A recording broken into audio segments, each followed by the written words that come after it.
The seconds are out. The crowd is waiting. The boxers are getting ready to battle. Time for another edition of the Shoulder Roll Virtual Boxing Podcast with your presenter, Greg Rashid.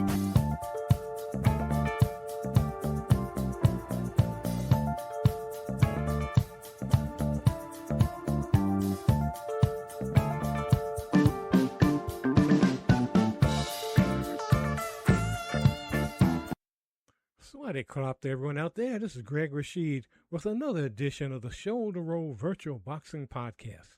And if you're new to the program, Swaddy crop means hello in Thai. And I'm in Bangkok, Thailand. And it looks like it's going to rain here. You know, we may get part of the typhoon that's going on in the Philippines, maybe. But it doesn't matter. Everything's cool here. Everything's all right. I'm just happy to be back on here again with another edition of the Shoulder Roll Virtual Boxing Podcast. If you're new to the program, what we do on here, we do fantasy fights.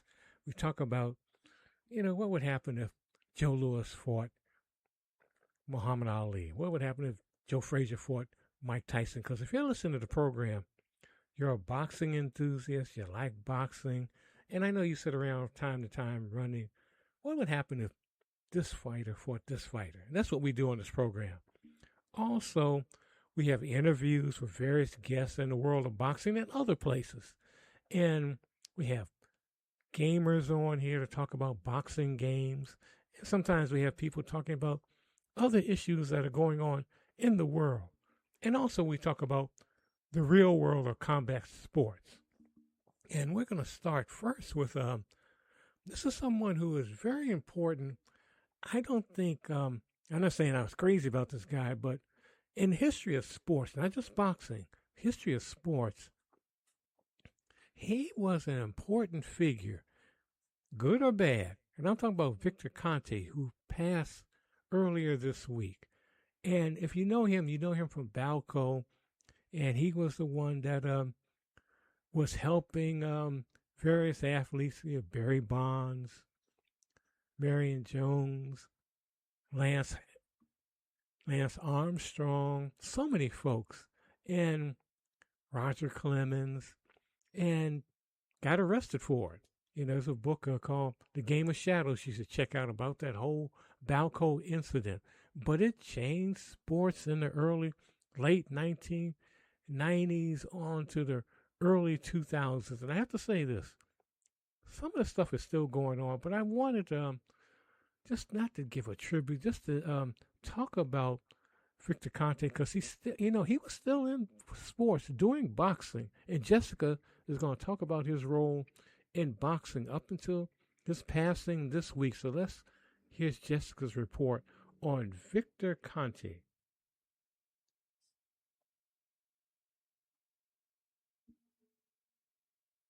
Conte's entry into boxing wasn't a straight punch. It was a counterhook born of necessity and contrition. Released from federal prison in 2006, he rebuilt his empire through Snack System, scientific nutrition for advanced conditioning, peddling legal supplements like his flagship ZMA formula. But boxing called him deeper. The sport, plagued by PED scandals, think Lennox Lewis's Camp Whispers or the 2009 Operation Nightmare bust of fighters using EPO and steroids, desperately needed credible voices to enforce integrity. By the early 2000s, Conte had positioned himself as an anti-doping consultant, leveraging his infamous expertise. "I know how to cheat because I did it," he'd say unapologetically in interviews, turning his dark knowledge into a weapon against it. His big break came in 2015 when he joined forces with the United States Anti-Doping Agency, USADA, for the fight of the century, Floyd Mayweather Jr. versus Manny Pacquiao. This $400 million mega event, broadcast to 4.6 million pay-per-view buys, demanded ironclad testing to silence doubters. Conte helped design a rigorous protocol, random blood and urine tests, out-of-competition surprises, and therapeutic use exemptions scrutinized like a referee's close call. The program wasn't flawless. Pacquiao's camp griped about invasive draws, but it set a gold standard. No positives emerged from the fighters, and Conte's involvement lent street cred. If the guy who invented the Clear, Balco's undetectable steroid, was watching, who would dare dope? Post-fight, the model rippled outward. Golden Boy Promotions, Oscar de la Hoya's powerhouse, tapped Conte as a special advisor in 2016, embedding USADA testing into their events. This included stars like Canelo Alvarez, whose 2018 clenbuterol positive, blamed on tainted meat, tested Conte's system when he consulted on the fallout, advocating for fair penalties over blanket bans. Conte's role extended beyond one-off spectacles. He collaborated with state athletic commissions, notably Nevada's, which oversees Las Vegas's glitzy cards. In 2017, he testified before the Commission on PED detection, railing against designer steroids slipping through cracks, echoes of his own Balco playbook. His input helped refine hair follicle testing for long-term use and random checks that caught mid-tier fighters like Jarrell Miller in 2019, derailing his Anthony Joshua bout. Critics, though, never fully forgave. Boxers like Amir Khan dismissed him as the devil's advocate, and promoters wary of costs resisted his push for year-round monitoring. Conte fired back in his 2007 book, Balco, The Victor Conte Story and Podcasts, arguing boxing's lax rules, often just pre-fight urine tests, invited cheating. In a sport where one punch ends careers, fairness isn't optional, he told ESPN in 2018. He even mentored young trainers on legal recovery, blending his SNAC products with education on EPO mimics and HGH thresholds. By the 2020s, Conte's fingerprints were on the Voluntary Anti-Doping Association's VADA protocols, which became the industry norm for title fights. His work indirectly influenced the WBC's Clean Boxing program, launched in 2019, requiring champions to submit to random tests. Heavyweights like Tyson Fury and Deontay Wilder fought under these Conte-inspired regimes, reducing positives from a handful annually to sporadic busts. Victor Conte wasn't boxing's savior. He was its shrewd fixer, using guilt-fueled grit to drag the sport toward transparency.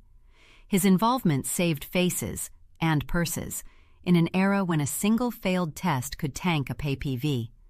Tributes poured in after his passing. USADA's Travis Tygart called him a bridge from scandal to solutions, while De La Hoya tweeted, "Vic made us better, even when it hurt."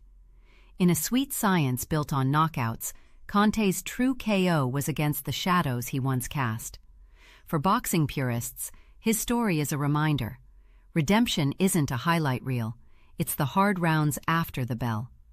Conte stepped into the ring late, gloves laced with controversy, but he fought like hell to make it fairer for those who followed. Thank you so much for that, Jessica. Yeah, Victor Conte, someone who, and I'm saying, praising him, but he was an important figure for the last, you can actually say probably almost 30 years in the world of sports. Not just boxing, but the world of sports. And a little unknown fact, at one time in the 70s, he was the bass player for Tower of Power. Fascinating guy. Check out the Game of Shadows, and I haven't read the other book, his book, but I'm going to get his book. I've seen a number of interviews with Conte, just interesting character. That's what I'll say. Just rest in peace. But I hope you enjoyed that little segment there about him. And right now we're going to get to our main event, being the fight of the day, and we're going to have heavyweights.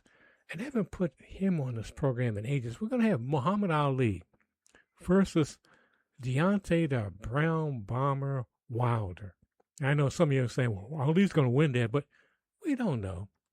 But we'll see what happens with this. And we're going to have, as our commentator, we're going to have Art Rush Jr. And folks in the New York area will know that name.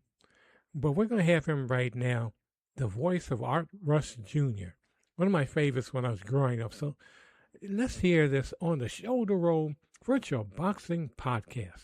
Ladies and gentlemen, this is Art Russ Jr. coming to you live from the electric atmosphere of Madison Square Garden in the heart of New York City. The air is thick with anticipation tonight, folks, as we witness a clash of heavyweight titans that bridges eras and styles like nothing we've seen before. The garden's roaring, the lights are blazing, and the scent of leather and sweat is already hanging heavy. We're here for 12 rounds, or however long it lasts, of pure boxing drama between the one and only Muhammad Ali and the bronze bomber himself, Deontay Wilder.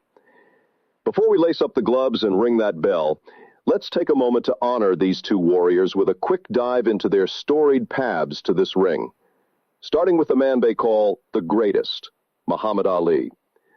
Born Cassius Marcellus Clay Jr. in Louisville, Kentucky back in 1942, Ali's journey began with a stolen bicycle and a police officer who pointed him toward the sweet science. He won Olympic gold in Rome in 1960 as a light heavyweight, dazzling the world with feet that danced like Fred Astaire and hands quicker than a pickpocket on Broadway. Turning pro, he stormed the division, snatching the heavyweight crown from Sonny Liston in 1964 with that famous upset in Miami. "I shook up the world," he bellowed. But Ali was more than a fighter. He was a poet, a provocateur, a man who stood tall against the draft during Vietnam, losing prime years but emerging unbreakable. He reclaimed his throne twice, beating Joe Frazier in the brutal fight of the century, and that rope-a-dope master class over George Foreman in Zaire. Ali's record? A sparkling 56 wins, 5 losses, 37 by knockout. Now, turning to the challenger, Deontay Wilder, the Alabama native who's terrorized the heavyweight landscape like a storm rolling off the Gulf. Born in 1985 in Tuscaloosa, Wilder didn't lace up gloves until he was 20, after fatherhood lit a fire under him. 4 years later, he snagged Olympic bronze in Beijing 2008, the first American heavyweight medalist in over a decade. Turning pro, he was a wrecking ball, winning his first 32 fights by stoppage, that right hand of his landing like a sledgehammer on a pumpkin. He captured the WBC strap in 2015 against Bermane Stiverne, and defended it 10 times, including those epic wars with Fury, where he showed heart as big as his power. But losses to Fury in 2021 and a humbling to Zhang in 2023 tested him, dropping his ledger to 43 wins, 4 losses, 42 KOs. Wilder's got that one-punch KO power that could light up the skyline, but critics say his defense is a prayer, and his footwork's more plow than pirouette. The crowd's on its feet, the national anthem's faded, and here they come. Ali enters first, white robe flowing like a cape. Wilder follows, hood up, eyes locked like lasers, pounding his gloves to the beat of his walkout tune. Referee in the center, looks like Tony Weeks tonight, gives the instructions. Gloves touched, and there's the bell for round one. Round one underway. And oh, what a clinic we're seeing already from Ali. He circles Wilder with that trademark Louisville shuffle, feet light as whispers on the canvas, popping that jab like popcorn in a hot skillet. Wilder's stalking forward, dipping low for that big right, but Ali's a ghost, slips it clean, and counters with a hook to the body that echoes off the rafters. The crowd gasps. That's vintage Ali, turning defense into offense without breaking a sweat.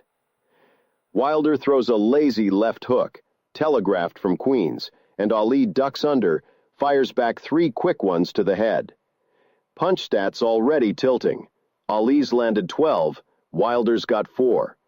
Ali's out-punching him 3-1 easy, folks, and it's only the first minute gone. Wilder lunges with a straight right, whiff, and Ali chuckles mid-ring. "You swinging at shadows, big man?" Light humor from the greatest, but he's all business, peppering that left eye of Wilder's like he's tenderizing a steak. Bell rings, and Ali's coasting back to his corner. Round 2, and Ali's picking up where he left off, dancing around the ring like it's his personal ballroom. Wilder's breathing heavy already, pawing with that jab to set up the bomb, but Ali's hand speed is a blur, rat-a-tat-tat, 3 punches before Wilder can blink. A sharp right cross from Ali snaps Wilder's head back, and there's another to the left eye. It's starting to pink up under that orbital bone. Wilder fires back with a clubbing overhand, connects glancingly to Ali's shoulder, but Ali just grins, floats away, and unleashes a four-punch combo that has Wilder covering up on the ropes. He's dancing circles around the bomber like a matador with a bull that's forgotten its horns, I quip. But seriously, folks, Ali's footwork is poetry in motion. Pivot, step, jab, gone.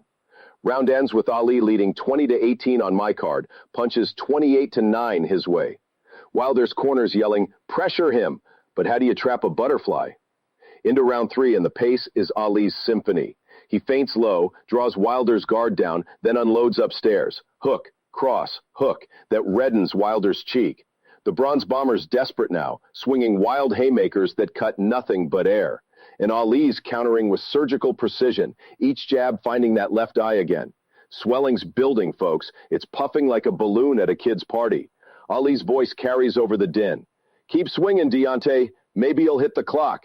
A chuckle ripples through the press row, but Ali's not letting up. Circling clockwise, footwork so fluid it looks choreographed. Wilder lands a body shot finally, thud, but Ali eats it and fires back 5 in return, outpunching 3-1 like clockwork. Round to Ali, 30-27 cumulative, and the Garden's chanting, "Ali, Ali." Round 4, and Wilder's frustration's showing. He's lunging like a frustrated golfer shanking drives.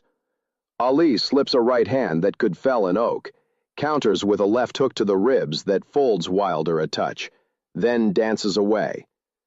That left eye's a shiner now, half shut, and Ali's targeting it relentlessly. Jab, jab, uppercut, tease.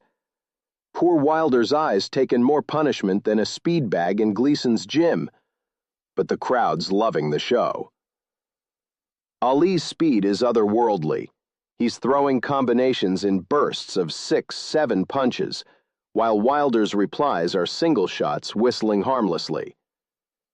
Stats: 42-14 for Ali. Bell dings, and Wilder's stumbling to his stool, trainer dabbing ice on that orb. Round 5. Here we go, folks, and it's turning comedic in the best way. Wilder, backed into a corner by Ali's pressure, winds up for the big one. A wild right hook that misses by a mile, throwing him off balance. He stumbles forward, and down he goes, flat on his face like a felled tree in the forest. The garden erupts in laughter and cheers. Even Ali's doubled over, pointing and grinning. He tried to kiss the canvas, ladies and gents. Romantic, but not the way to win a lady's heart. Ref counts to 8 as Wilder scrambles up, red-faced and raging. Ali doesn't pounce. He circles, jabs that left eye twice more. Now it's a proper mouse, and outboxes him 15-5. What a round. Ali's leading 40-35, dominating with style and a wink. Round 6, and Ali's in full control, feet pattering like rain on tin as he weaves inside Wilder's reach.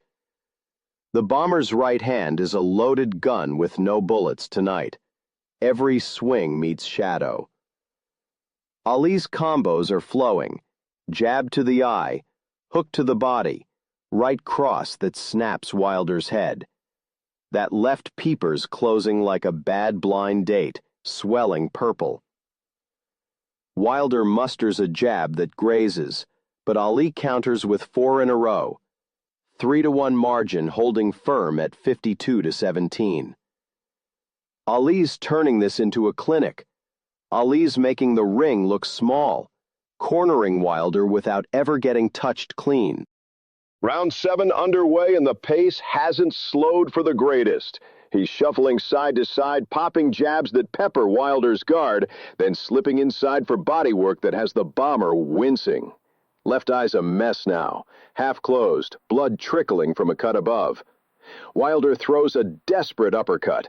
Ali leans back like a limbo champ and fires back a 3-punch flurry to the head. Crowd's on fire. Punches 65-22 Ali's way. He's outthinking and outfighting. Footwork so crisp it's like he's on ice skates. Round to Ali, 50-44 cumulative. Round 8, and Wilder's fading, folks. Arms heavy, feet stuck in mud. Ali senses blood, circles wide, then darts in with blazing speed. Six-punch combo, jab, hook, cross, hook, uppercut that rocks Wilder back on his heels. That left eye's ballooning, vision impaired for sure. Wilder swings blindly, miss, and Ali laughs it off. You aiming for the lights, champ? Humor amid the hurt. But Ali's serious, landing 18 to Wilder's 6. Total now 83-28, 3-1 locked in. Ali's corner's calm. They know it's a matter of time. Round 9. Oh boy, this is fireworks. Ali opens with feints, draws Wilder's guard high, then unleashes hell. Rapid-fire punches, a storm of jabs and hooks, 10, 12 in a row battering that swollen left eye. Wilder's shelling up, can't respond. Head snapping, body jolting, but he stays upright, heart of a lion. Ali's speed is hypnotic. Footwork a blur as he circles and unloads again. Another 8-punch barrage, all landing clean. The eyes shutting tight now, a slit of purple and red. Wilder fires one wild right, grazes the air, and Ali slips, counters with 4 more.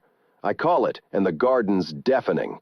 Round ends, Ali up 60-53, totals 101-34. Wilder's hurt bad. And now, as the fighters return to corners before round 10, there's drama brewing. Wilder's trainers waving the Dacian. That left eye's swollen shut, folks, a real badge of war. Ring physician Dr. Gina Luna shines the light, probes gently. Wilder's protesting, but the doc's shaking her head, talking low to referee Weeks. Huddle at the center. Weeks glances at the eye, nods solemnly. Ladies and gentlemen, it's over. The referee's waving it off. No round 10. Muhammad Ali wins by 9th round TKO, technical knockout, as the doctor advises stopping due to the eye injury. The garden explodes. Wilder, sportsmanlike, hugs it out, but you can see the disappointment. What a performance from the greatest. Total domination, 101 punches landed to 34, speed and footwork untouchable. Art Russ Jr. signing off from Madison Square Garden, returning you to our Bangkok studios. Remember, in the ring of life, it's not just about the knockout, it's about the dance. Good night, folks. I really enjoyed that. I wonder, did you enjoy that as well? And again, that was the voice of Art Russ Jr. commentating on the Muhammad Ali versus Deontay Wilder fight. And as again, I know some folks say, that's obvious. Ali would win that fight, but you never know. You never know. And what we do on this program, if you're new to the program, we use various modalities, computer games, card and dice games, and we mix things up and create these fantasy fights. And today, this one was done by Legends of Boxing 2 PC game created by Gary Brown. Hope you enjoyed that fight. And I hope that you have, if you have some ideas for some fights you want me to do on here, or people you want me to interview, let me know. Wherever you listen to the program, be it on YouTube, iHeart, wherever you listen, but a lot of folks listen every Sunday afternoon at 3 p.m. Mountain Time on KUHSdenver.com, created by the one and only, the legendary, the man himself, Henry Archuleta. And I always say hi to all my friends in the Colorado region. I keep saying I'm coming back there. I'm going to be back there. I'm definitely going to be back there. You know, especially knowing now that I'm going to be back there. I will definitely be back there sometime next year.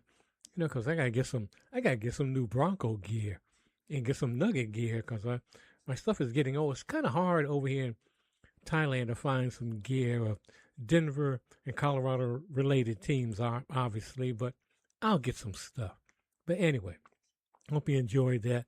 As we always say, we talk about real boxing on here. And right now we're going to have Jessica talking about this day in boxing history. This week in boxing history. So take it away, Jessica. This is Jessica, your martial arts champion, with your boxing history for the week of November 9th through November 15th. November 9th, 1996, Evander Holyfield won by technical knockout against Mike Tyson to win the WBA heavyweight title. November 10th, 1978, Larry Holmes retained his WBC World Heavyweight title with a seventh-round knockout over Uruguayan Alfredo Evangelista. November 11th, 1965, Sugar Ray Robinson announced his retirement with a record of 173-19-6. Many sports writers, boxers, and trainers regard him as the greatest boxer in history, irrespective of weight class. November 12th, 1982, Aaron Pryor retained his WBA World Junior Welterweight title with a 14-round knockout of Alexis Arguello. November 13th, 2010, Manny Pacquiao defeated Antonio Margarito for the WBC Super Welterweight title, making Pacquiao the first boxer to win world titles in 8 different weight classes. November 14th, 2009, Manny Pacquiao defeated Miguel Cotto to become the first boxer to win a world title in 7 different weight divisions. November 15th, 2003, Manny Pacquiao defeated Marco Antonio Barrera to earn the Ring Magazine featherweight title. Thank you so much for that, Jessica. And hope you enjoyed that this week in boxing history. And also, I have to say this, because I mentioned this day in boxing history, because I also have a Substack where I talk about this day in boxing history as well as other things. So check it out. Just look for Ringside Fantasy Fights and News. Go to Substack, look for Greg Rashid, and you'll find it. A lot of information on there. We have a lot of fun on there. You know, we put artwork at times, videos, a little bit of everything. You know, please join. It's free. Remember, it's free. So join that Substack. But right now, we got, thank you, Ella. Ella and Malcolm, they want to talk about UFC and what's going on right now. What is this? Oh my God. There's a whole scandal going on in the UFC, and they want to talk about this. So let's hear Malcolm and Ella talk about the current situation in the UFC on the Shoulder Roll Virtual Boxing Podcast.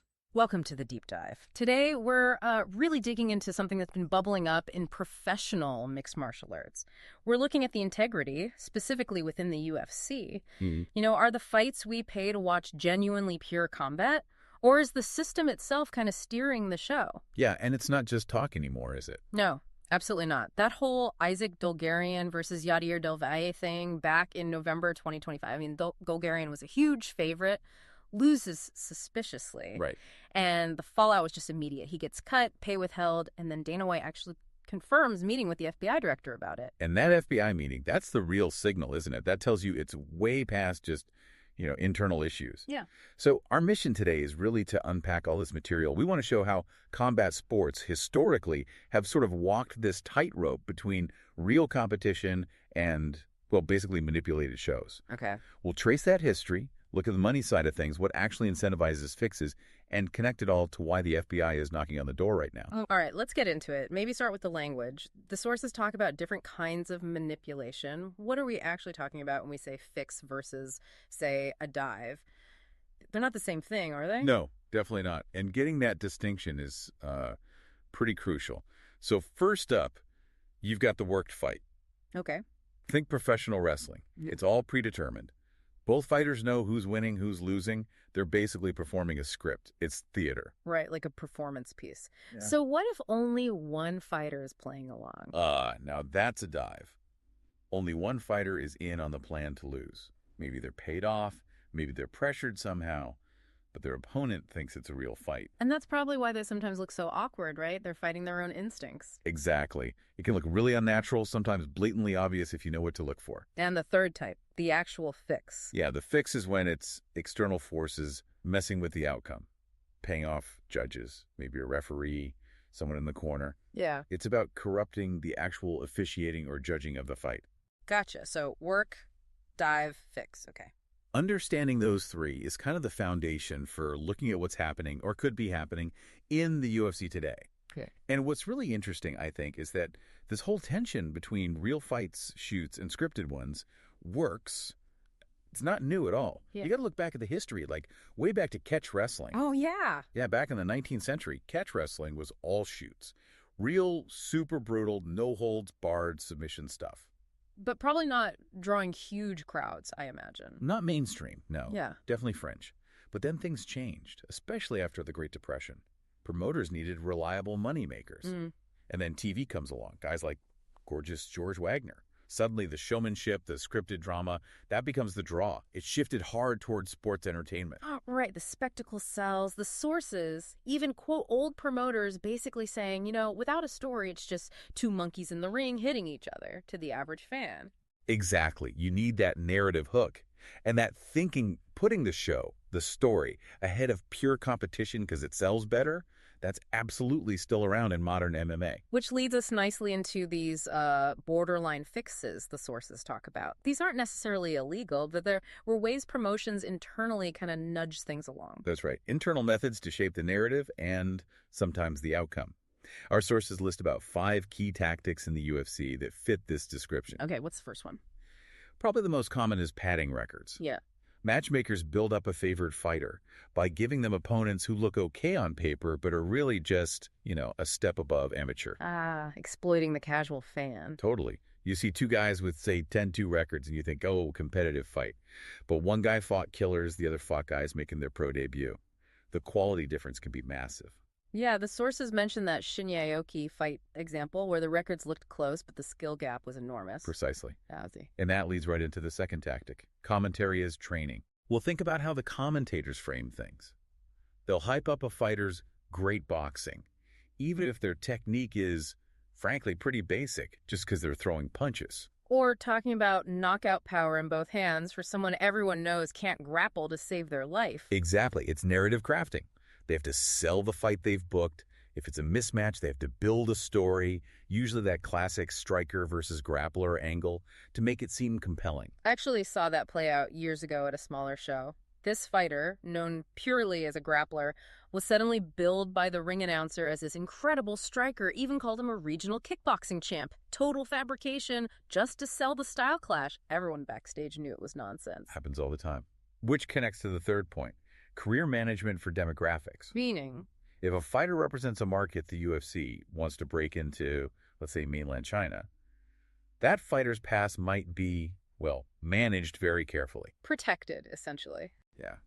The sources mention Zhang Weiguan, an early Asian MMA star, being kind of sheltered in his initial UFC fights because his success was seen as key to opening up that huge Chinese market. It's strategic. Okay. Then there's the idea of carrying the opponent. This sounds a bit more controversial. It is, and it's probably the least common.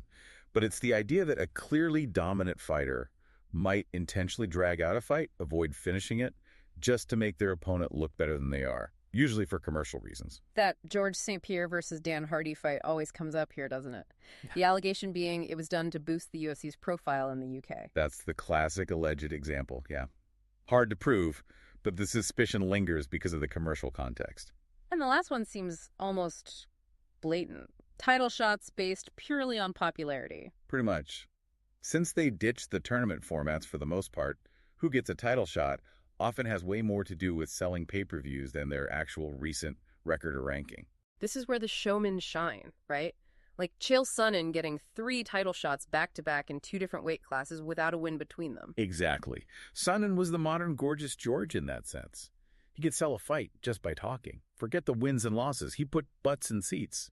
Or even how the women's division was essentially built around Ronda Rousey. Yeah. The sources mention her perfect combination of talent and sex appeal. Right. And that led to things like Miesha Tate getting an immediate rematch with Rousey.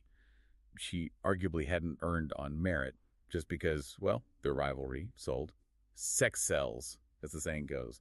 Meritocracy takes a backseat to marketability. Okay, so this is where it starts to get really interesting because you can see how all this internal stuff, the matchmaking, the hype, connects directly to the UFC's whole business structure. And, crucially, how they pay the fighters. Absolutely. This isn't just about who gets famous. It goes to the core of why someone might feel desperate enough to even consider taking a dive. The UFC's economic setup, some sources call it sort of a neoliberal, maximum profit first model. It almost structurally encourages corruption.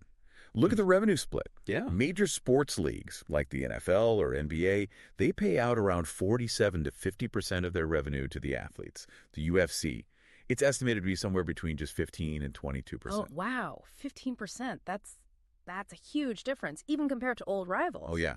Strikeforce, before they were bought out, apparently paid out around 63%. Bellator was up around 44%. The UFC model is uniquely low for a major sports entity. And then there's the whole independent contractor issue. Right, the independent contractor trap.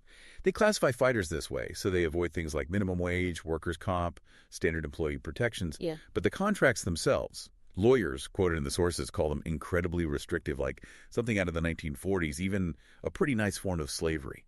Because they lock fighters down, right? Can't fight anywhere else, can't get outside sponsors easily. Exactly. Can't compete in boxing, kickboxing, even pro wrestling. Sponsorship opportunities are severely limited by UFC deals, like the Venum uniform deal. And you basically had to take the fights they offer you, or risk getting shelved, having your contract extended indefinitely, or even cut. And here's the kicker, the part that directly feeds into the potential for fixing. Fighters often don't get paid unless they actually step in the cage and fight. That's the crucial point. So you have guys potentially hiding serious injuries, fighting hurt, just to make sure they get that paycheck. Because if they pull out, injured or not, they might get nothing. That creates immense pressure. Low base pay, high risk, restrictions everywhere, and you only get paid if you perform, even if you're injured. It's kind of a perfect storm for corruption, isn't it? It really is. It creates vulnerability. That financial desperation makes fighters susceptible to offers, or perhaps pressure from coaches involved in shady dealings. You remember Jeff Molina, the fighter linked to James Krause? He specifically compared what Krause was allegedly doing using inside info about injuries, training camps for betting sheet. He compared it to insider trading on the stock market. Using privileged information to game the system for money. Precisely.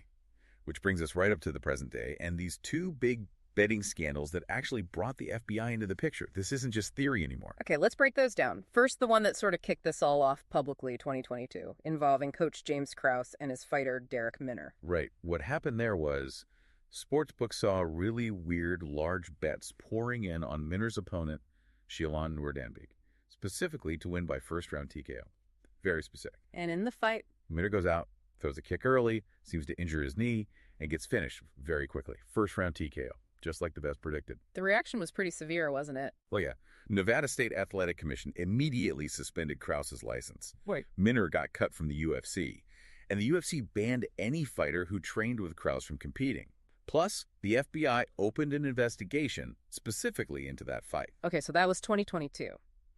Then, fast forward to November 2025, and we get the Isaac Dolgarian situation. Yeah. Feels like deja vu. It really does.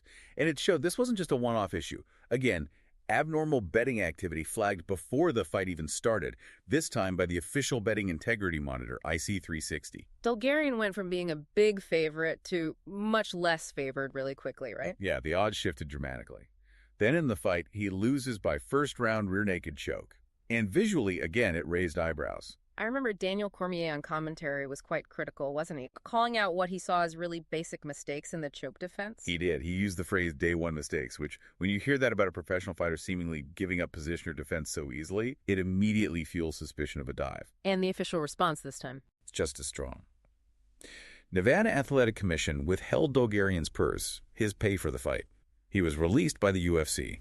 And Dana White himself confirmed meeting the FBI director, explicitly linking this investigation back to the ongoing Krause-Minner one. Suggesting they see a pattern, or at least connected activity. It certainly seems that way. And, the pressure on fighters must be real, because since these scandals broke, we've had multiple UFC fighters actually come out publicly and say they've been approached to throw fights. Right. Vince Morales mentioned being offered $70,000 to take a dive. He said no, thankfully. But the fact the offer was even made, and for that kind of money, it just highlights that the vulnerability is known and people are trying to exploit it. So when you put all this together, the history, the borderline promotional stuff, the economic pressure cooker, and now these blatant betting scandals with FBI involvement, what's the big picture?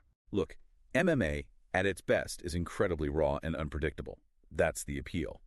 But the material we've looked at makes it undeniable that the money trail, the business structure, it dictates so much of what happens outside the actual punching and grappling, from shaping who fights whom and why, to creating narratives, right down to potentially fostering an environment where fixes and dives become maybe not common, but certainly possible. Yeah. Even tempting for those under financial duress. So for you listening, understanding what's really going on with MMA integrity means looking way beyond just the action in the cage. Yeah, you have to see the contracts, the massive pay gap between the promotion and the athletes, the restrictions, the commercial pressures driving matchmaking. All that stuff is arguably just as important as a fighter's striking or wrestling skill in determining what unfolds. Which leaves us with a pretty provocative final thought, doesn't it? If the UFC's business model, as some sources argue, inherently incentivizes this kind of environment, and if history and other combat sports like boxing shows that real cleanup usually requires outside intervention, where is the real fight for the soul of MMA happening? It's probably not in the octagon. The crucial battles might be playing out right now in courtrooms, with those big antitrust lawsuits against the UFC, or potentially in Congress, waiting to see if something like the Muhammad Ali Reform Act finally gets expanded to cover MMA fighters. The future integrity of the sport might depend less on the fighters and more on judges and lawmakers. Thanks so much, Malcolm and Ella, for that great report. We're going to follow up on that. Yeah, and I have to say this. I say this all the time. As long as you got gambling, betting, in pro and amateur sports, you're going to have fixes. And those of you who think that, well, everything's clean, they don't cheat, they don't, take dives in any sports. Well, I think you need to take a refresher course as far as the role of gambling in professional sport, in life in general. I mean, it's huge. And I'll give you an example over here in Thailand. If you go to a beach town, let's say Pattaya and Phuket, and they have these Muay Thai fights, and they advertise them all over the place in the beach towns. 9 times out of 10, those are fixed fights. They put on a little show, and they are decided in advance, like a pro wrestling match. It's the same thing, and it's a shame. But a lot of the sports you look at, sometimes things are very fishy. And I'm not even going to get into pro basketball, what's going on right now, because there's a scandal there as far as the mob and gambling. But unfortunately, it's just everywhere. It's everywhere in all industries, you name it. Even what I'm about to play right now, some music, in the music industry, big there. Just the corruption, and that's a shame. But like I just said, as far as music, this program is also a boxing variety show. If you're new to the program, we do music on here too. And right now, I'm gonna do the new one, and this is from a new one from Mavis Staples. This is her new CD, her new album, and it's on Anti Records. I'm gonna play a cut from it, and it's I'm gonna play "Beautiful Strangers." So let's hear that on the Shoulder Roll Virtual Boxing Podcast.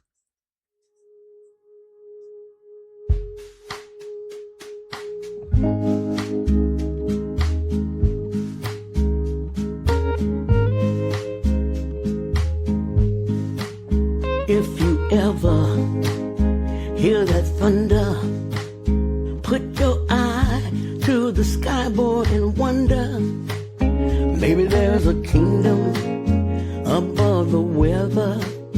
Oh, and whether you're gonna get on in is up to you.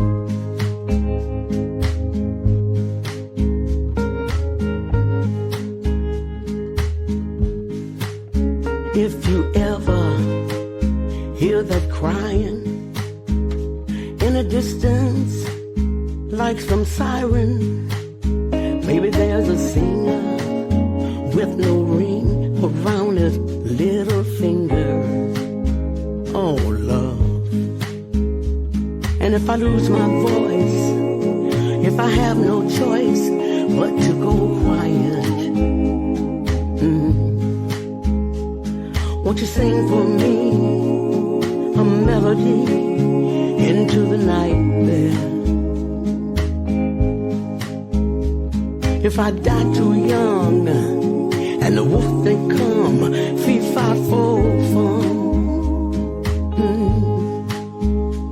If I die too young and the locusts come, then run, run, run free.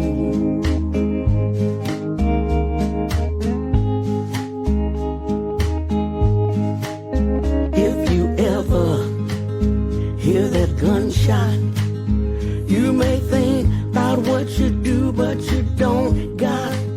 Say a prayer, think of mother, I am a rock. Oh yeah. If you ever hear that sound now, if the door gets kicked in, here they come now. Think of others, be their cover. I am what they're not.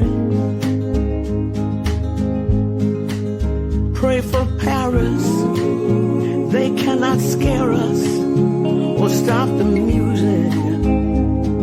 No, you've got a sweet voice, child.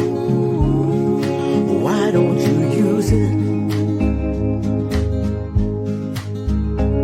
And if I die too young, if the gunmen come, I'm full of love.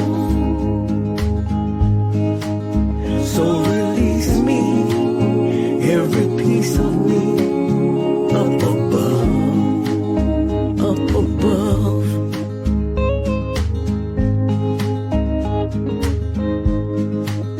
Love my mama and my papa. Love my sister. Can't stand the coppers up in their choppers. Oh, flying over here, 49 dead. Singing, oh my Lord, carry me home. Oh my Lord, carry me home. Oh my Lord, come carry me home. And if I die too young for something I ain't done, carry my name every day. Oh, I'm sorry. Oh, I'm sorry, Freddie Gray. Oh, sleep easy like baby Jesus in a manger. Oh, sleep easy like baby Jesus, beautiful stranger. If I die too young, let all I've done be remembered. I'll sleep easy like baby Jesus in his manger. I'll sleep easy like baby Jesus, safe from danger. Carry onward like some songbird, beautiful stranger. Carry onward like some songbird, beautiful stranger. Oh my Lord, a beautiful stranger. Oh my Lord, beautiful stranger.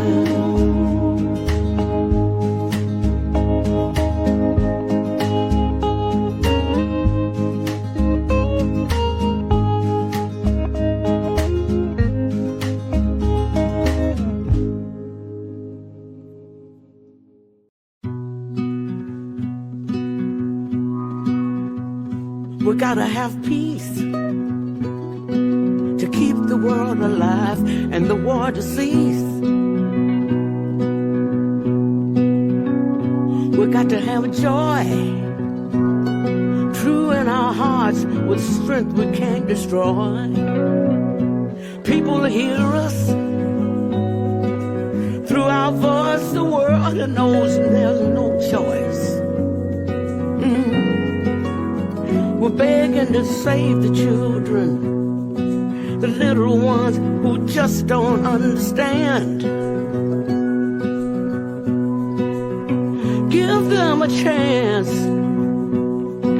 to live their lives and purify the land. People hear us through our voice. The world it knows there's no choice. No. And the people in the neighborhood, they would if they only could meet and shake the other's hand, work together for the good of the land. Give us all an equal chance. It could be such a sweet romance. And the soldiers who are dead and gone, if we could only bring back one, he'd say, we got to have peace.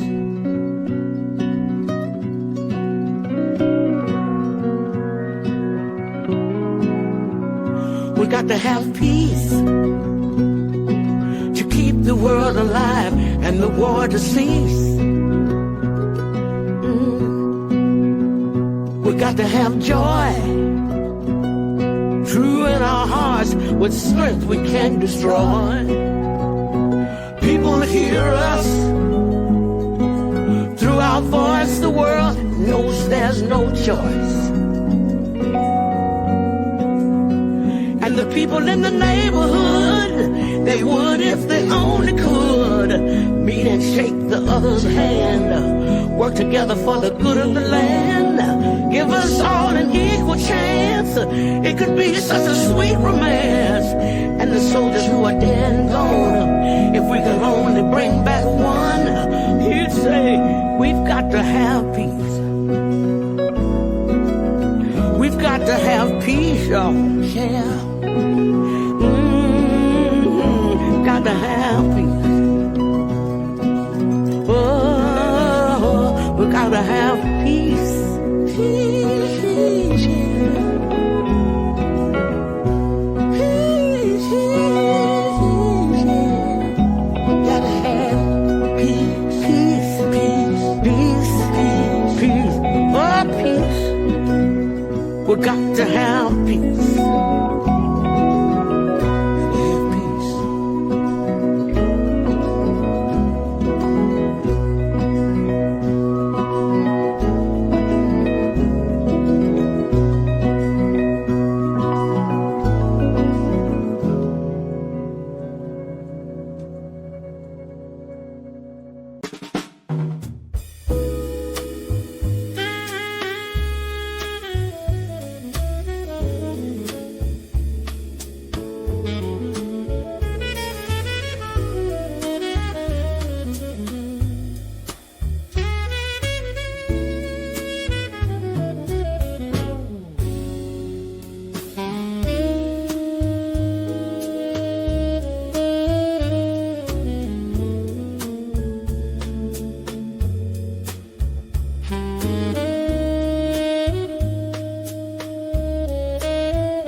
and that was a group out of Thailand called Nuni, and that was Dejonet Groove, and that's a tribute to the great John Dejonet, who passed earlier in the week.